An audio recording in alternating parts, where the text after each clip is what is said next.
Bien, de conformidad a lo previsto en el inciso final del artículo 341 del Código Procesal Penal, se dio en la circunstancia y descrita, esto es uno más jueces, considerar la posibilidad de otorgarle a los hechos una calificación jurídica distinta de la establecida en la acusación y en su adhesión, que no fue objeto de discusión durante la audiencia.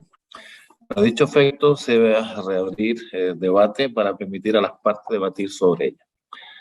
La figura es la del artículo 390 ter del Código Penal. El hombre que matara a una mujer en razón de su género, en la circunstancia tercera, al haberse cometido el delito tras haber ejercido contra la víctima cualquier forma de violencia sexual sin perjuicio de lo impuesto en el artículo 372 bis. Entonces se invita a las intervinientes, a la fiscal, a la defensora, a la defensor, a debatir sobre esta nueva posibilidad de calificación jurídica de los hechos del 390 ter, circunstancia tercera del Código Penal. Señora fiscal, la escuchamos. Gracias, señoría. El Ministerio Público se va a mantener en la calificación jurídica que señaló en su acusación, toda vez que se han reunido los requisitos allá señalados. Efectivamente, de conformidad al 390 específicamente pudieran darse también los requisitos para este caso. Sin embargo, a juicio del Ministerio Público, por un principio de especialidad, entiende que sería la configuración del ilícito por el cual el Ministerio Público presentó acusación.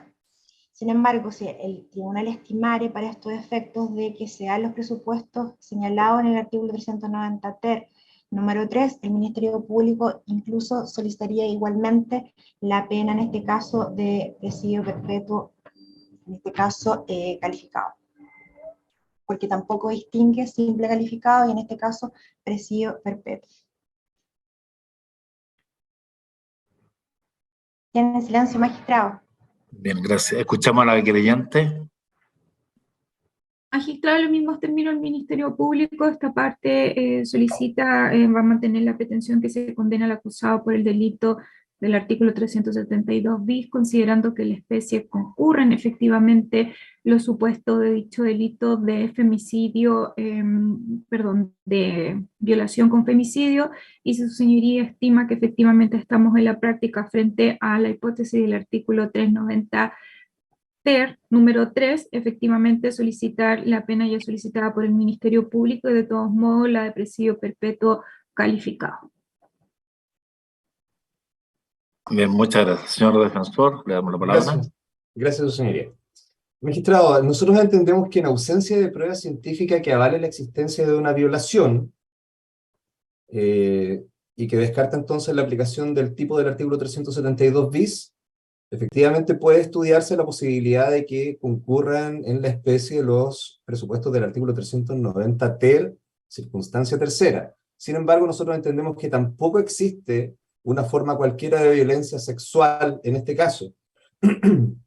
Toda vez que parece bastante claro que en el artículo 390 ter se sanciona, por las penas que allí se indican, la comisión de un delito motivado por el género de la víctima. Así lo dice la norma, se considera que existe razón de género en la muerte de una mujer cuando se producen alguna de esas circunstancias. Y la circunstancia tercera, su señoría, si bien no lo dice tan expresamente, no podemos desligarnos de la conexión causal que exige el tipo en cada una de sus hipótesis. Ser consecuencia.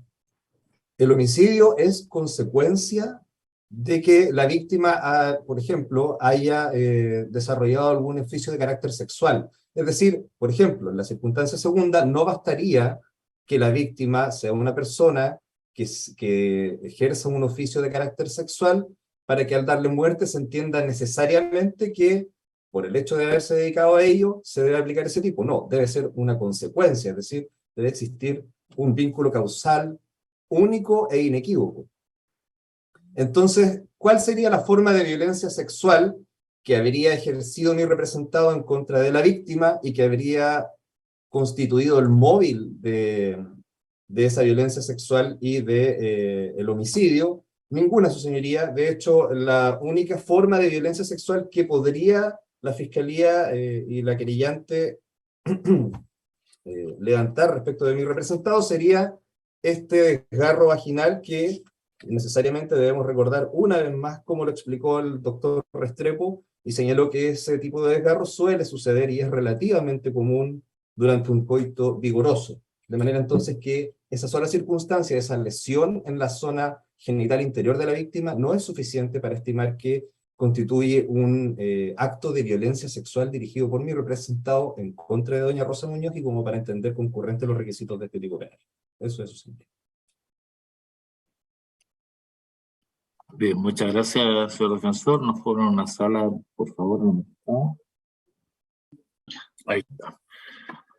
Bien, estando constituido el tribunal, la señora fiscal, la señora querellante, el acusado de juicio y el defensor, el tribunal comunica la decisión a la que ha arribado después de estos días de juicio. Acta de deliberación, Valparaíso, 8 de agosto de 2022. Reunida esta sala del tribunal en orden a adoptar un veredicto, considerando lo previsto por los artículos 295, 297, 340 y 341, todos del Código Procesal Penal, y habiendo analizado toda la prueba rendida, constituida la especie por los relatos de los testigos Víctor Yáñez Sarach, Felipe Salas Escobar, Karen Andulce Pizarro, Juan Fernández Toros, Miguel Veraco Delia, Raúl Calleja Vicenzo y Ashley Méndez Muñoz, los peritos Ricardo Restrepo Rengifo, Mario Hernández Astorga y Miriam Morales Poblete, así como documentos, evidencias, fotografías y videos, ha decidido por unanimidad condenar al acusado José Guillermo Maureira Otto, cédula de identidad 21.610.267-3, ya inviolabilizado, en su calidad de autor directo del artículo 15, número 1 del Código Penal, donde delito consumado de femicidio, previsto y sancionado en el artículo 390 ter, número 3 del Código Penal, perpetrado entre el 20 y 21 de abril de 2021 en esta ciudad y en perjuicio de Rosa Nelia Muñoz Antinopay.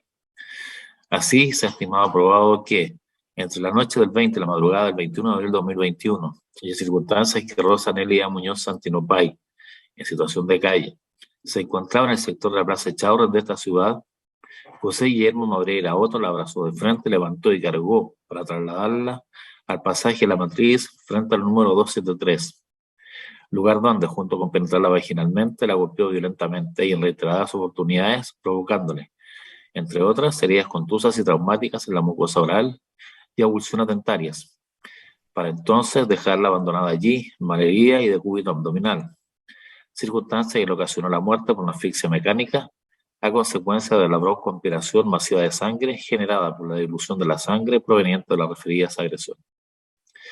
En efecto, y tal como se desarrollará en la sentencia, cabe adelantar que aun cuando nos encontremos con prueba de cargo que no enfrentó mayor controversia respecto a su viabilidad, esta no fue capaz de incorporar en definitiva antecedentes relevantes y suficientes sobre la efectiva secuencia o dinámica fáctica en cuya virtud el victimario habría logrado a la víctima, y por tanto, de si ello respondió a fuerza o intimidación ejercida por el sujeto, más allá de todo hubo razonable.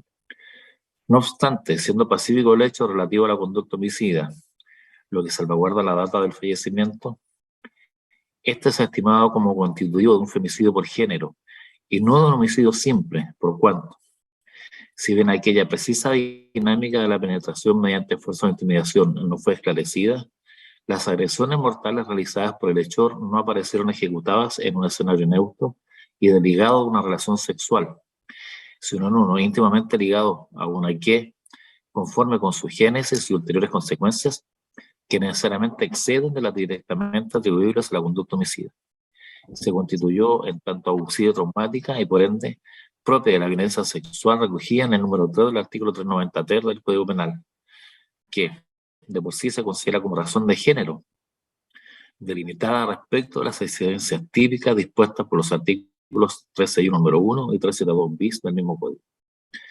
En todo esto, además, ha tenido también presente la circunstancia de que la hipótesis de descargo no contó con antecedente alguno que corroborara la existencia de un consumo compartido de sustancias estupefacientes entre víctima y victimario, como antecedente del acto luctuoso, sino todo lo contrario.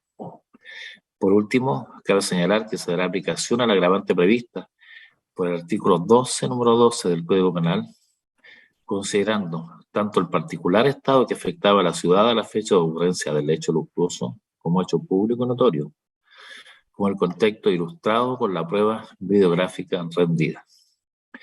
El fallo acordado será redactado por el juez don Luis Araya Ávila y su comunicación se llevará a efecto vía remota el jueves 18 de agosto del año en curso a las 13 horas, quedando los intervinientes desde ya citados, sin perjuicio de que esta diligencia pueda adelantarse, lo que se comunicará oportunamente.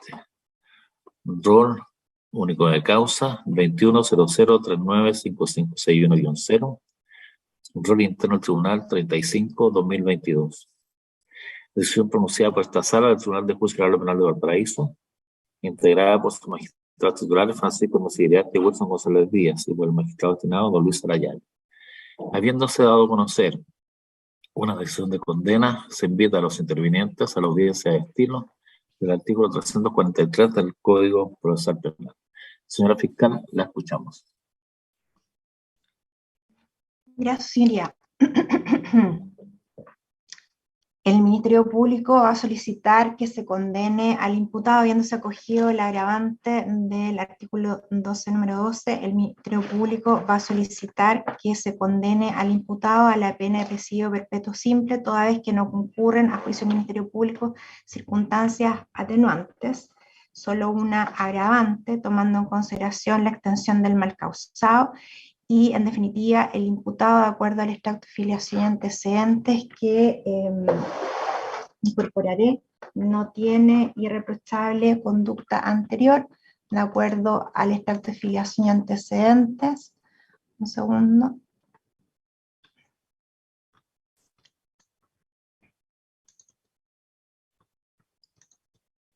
Registra la siguiente condena. Causa 6202-2019 del primer juzgado de garantía de Valparaíso, donde fue condenado por autor de amenazas a carabinero en ejercicio, condenado con fecha 11 de marzo del año 2020 a 41 días de prisión en su grado máximo, pena remitida. El Ministerio Público, como ya señaló, entiende que no concurre la circunstancia, no concurre para estos efectos la circunstancia atenuante del artículo 11, número 9, en los antecedentes que paso a exponer. Primero, la defensa señalará que en definitiva concurre dicha circunstancia porque el imputado habría declarado en audiencia, o sea, habría declarado ante el Ministerio Público en su oportunidad. Sin embargo, el imputado guardó silencio y efectivamente se trajeron a colación sus dichos a través de la declaración de un funcionario policial que participó en la declaración del imputado. Sin embargo, no ingresó la totalidad de la declaración del imputado en todos sus términos. Sin embargo, de lo que se colige de su declaración, en este caso el Ministerio Público entiende de lo que también ha tomado en consideración o tomará en consideración la defensa, es que éste declaró y reconoció haber matado a la víctima. Solo ese hecho. Respecto a solo ese hecho, la prueba a juicio del Ministerio Público es indubitable. Efectivamente, la última vez que se ve con vida a doña Ana Rosa Muñoz Antinopay es efectivamente el día 20 de abril del año 2021 alrededor de las 10:47 horas aproximadamente, y ella no vuelve a salir de ese pasaje La Matriz.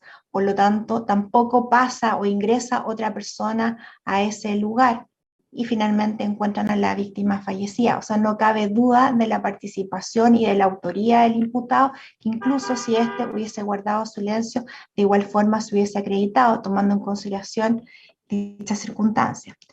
Otro punto a señalar en su oportunidad será, y en esa circunstancia el imputado tampoco reconoce haber en este caso, accedido contra la voluntad de la víctima en este caso, y respecto de lo que señalará la defensa, de que se le tomaron muestras de ADN de manera voluntaria, el Ministerio Público ya a esa fecha tenía la orden de detención judicial en la cual también se había otorgado la toma de muestras.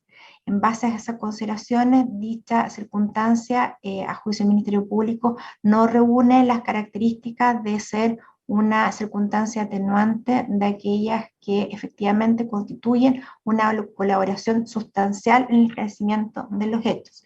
En base a esa consideración, no existiendo ninguna circunstancia atenuante y en este caso una circunstancia agravante, claramente tiene que aplicarse la pena mayor asignada al delito y esto es presidio perpetuo, tal como lo señala el artículo 390 ter. Respecto de ese punto voy a subir el extracto de filiación y eso sería lo que solicitaría en este caso el Ministerio Público. Muchas gracias, señora fiscal. Le damos la palabra a la querellante. Gracias, magistrado. En los mismos términos del Ministerio Público, considerando que al acusado no le beneficia ninguna circunstancia atenuante de responsabilidad, en el sentido que no tiene irreprochable conducta anterior y que tampoco podemos considerarla del artículo 11, número 9, esto es de que haya colaborado sustancialmente al esclarecimiento de los hechos, puesto que si bien en algún momento declaró, de todas maneras, con la prueba de cargo, o sea, se pudo lograr la convicción de los hechos de acuerdo a la prueba de cargo rendida por el Ministerio Público, su señoría. En ese sentido, considerando que el tribunal acoge también la circunstancia agravante del establecida en el artículo 12, número 12, el Código Penal, que esta parte que también solicita que se condene al acusado al máximo de pena que establece el artículo 390 ter, número 390 ter del Código Penal, su señoría, y que sea condenado el acusado a la pena de presidio perpetuo. Bien, muchas gracias. Le damos la palabra al señor defensor. Gracias, su señoría. La defensa en primer término va a solicitar que se reconozca a mi representado la colaboración sustancial al esclarecimiento de los hechos, teniendo para ello en consideración primero la historia del establecimiento de esta norma que recoge el artículo 11, número 9 del Código Penal, y se estableció claramente en el marco de las normas que adecuaban la reforma procesal penal a normas sustantivas como la que estamos citando nosotros, que se trata de una herramienta de carácter político y criminal que, por así decirlo, en cierta forma, el legislador beneficia al condenado cuando demuestra una actitud colaborativa con el proceso judicial, con la administración de justicia. En este caso, su señoría, mi representado no solo prestó una declaración reconociendo los hechos, incluso en los propios términos en que ha fijado el tribunal, en el contexto de una relación sexual, dio muerte a doña Rosa Muñoz Santino Pay. Pero además de ello, su señoría, y por sobre todo, el acceso voluntario de mi representado a la toma de muestras biológicas para pruebas comparativas de ADN resultan, sin lugar a dudas, sustanciales y consustanciales a la prueba de cargo. No podemos olvidar, señoría, que la propia señora fiscal hoy, en su réplica, hecha mano, acude a la prueba científica de la prueba de ADN, sin la cual la perito generista solamente hubiese estado en condiciones de afirmar que en el polerón rojo o que en tal o cual muestra existe material biológico ajeno a doña Rosa Muñoz y probablemente podría haber dicho que era de un hombre, pero sin tener la huella genética que proporcionó mi representado, no se los podría haber conectado de manera indubitable. De esta manera, entonces, su señoría, no tenemos duda nosotros de que mi representado, por la actitud general que llevó durante el curso de la investigación y principalmente por esta muestra biológica que él prestó antes de ser efectiva la resolución judicial que así lo autorizaba, sin duda, a nuestro concepto, amerita la atenuante del artículo 11, número 9.